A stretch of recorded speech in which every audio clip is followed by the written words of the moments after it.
Hoje a gente vai mergulhar na história de uma das figuras mais complexas e, ao mesmo tempo, mais queridas do Brasil, Padre Cícero. Um homem que a igreja suspendeu, mas que o povo abraçou como santo. Para a gente ter uma ideia do tamanho desse legado, é só olhar lá para cima, na Colina do Horto, em Juazeiro do Norte. Tem uma estátua dele com 27 metros de altura. Ela não só domina a paisagem, não. Ela simboliza a fé gigantesca que o Padre Cícero inspira até hoje.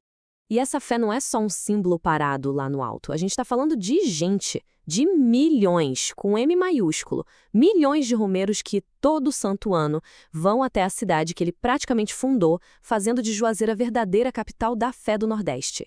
E isso leva a gente para a grande pergunta, né? Como é que pode? Um padre que foi punido pela própria igreja, proibido de exercer suas funções, como é que ele vira um santo no coração do povo? Bom, é essa história que a gente vai desvendar agora. Vamos começar pelo que ele é hoje, um santo para milhões de pessoas. Olha, ele nunca foi canonizado oficialmente, mas para o povo ele é o Padim Cisso. É talvez a maior figura da religiosidade popular do nosso país. E para entender o Padim, a gente precisa primeiro entender os sertanejos. Ele não era só um guia espiritual distante. Ele virou a voz, o protetor de um povo muito sofrido. Sabe, um povo muitas vezes esquecido pelo governo e até pela própria igreja. Essa conexão foi a base de tudo. Agora, vamos voltar um pouquinho no tempo para conhecer o homem antes do mito. Cícero Romão Batista. Ele nasceu lá no Ceará em 1844, virou padre em 1870 e logo depois foi mandado para um vilarejo bem pequeno e esquecido chamado Juazeiro. E foi lá, em Juazeiro, que o jeito dele, simples e direto, conquistou todo mundo. Ele não era aquele padre de pedestal, sabe? Ele falava de fé, claro, mas também falava de trabalho, de como se organizar em comunidade, de plantar, tudo numa linguagem que o povo entendia e se identificava. Ele virou uma referência, quase que da noite para o dia. E então, em 1889, acontece o evento que muda o rumo de tudo. Um momento só que ia definir para sempre o destino dele e o de Juazeiro. O famoso milagre da hóstia.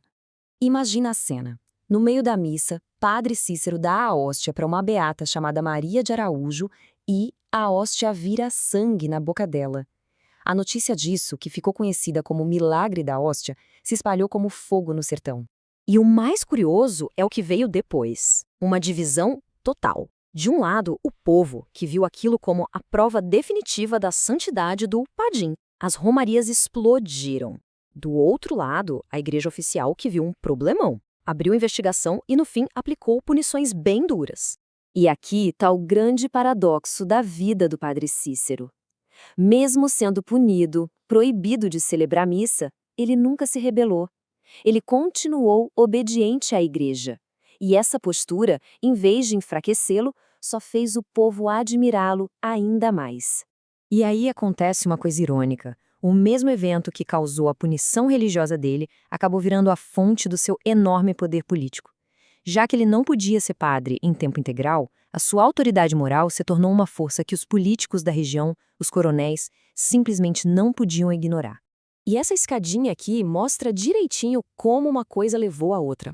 A autoridade moral fez dele um juiz, um mediador de conflitos entre as famílias poderosas. Isso levou a liderar a emancipação de Juazeiro. Quer dizer, ele não foi atrás do poder. O poder é que veio até ele. Foi uma consequência natural. E ele não foi só um prefeito, não. A bênção dele, ou a oposição dele, podia mudar os rumos da política no Ceará inteiro. A prova máxima disso foi a sedição de Juazeiro, em 1914. Uma revolta armada, liderada por ele, que simplesmente derrubou o governo do estado. O poder dele era real e era decisivo. Esse legado, tanto político quanto religioso, está literalmente cravado na terra. Juazeiro do Norte, a cidade que ele praticamente construiu do nada, é a maior prova do impacto que ele teve. Sob a liderança dele, Juazeiro floresceu. Aquele vilarejo virou um centro pulsante de fé e de comércio, tudo girando em torno das romarias que ele inspirou. A cidade, na essência, é um monumento vivo ao seu fundador. E a história dele não acabou em 1934, quando ele morreu. De jeito nenhum. Em 1969, veio a estátua gigante solidificando a imagem dele para sempre. E olha que reviravolta. Em 2015, o Vaticano, que tanto o puniu, finalmente emitiu uma carta de reconciliação reconhecendo as virtudes dele. Foi um passo histórico. Então, no fim das contas, é impossível colocar o padre Cícero numa caixinha só. Como a gente pode ver, ele foi uma força religiosa, econômica, cultural e política. A vida dele é um retrato poderoso da união entre a fé do povo, a liderança comunitária e a realidade tão complexa do nosso sertão. E tudo isso deixa a gente com uma reflexão, né? A história do padre Cícero nos força a pensar. Quando a regra de uma instituição bate de frente com a fé do povo, quem é que decide de verdade o que faz um santo? É uma pergunta que, no caso dele, continua ecoando lá nas colinas de Juazeiro.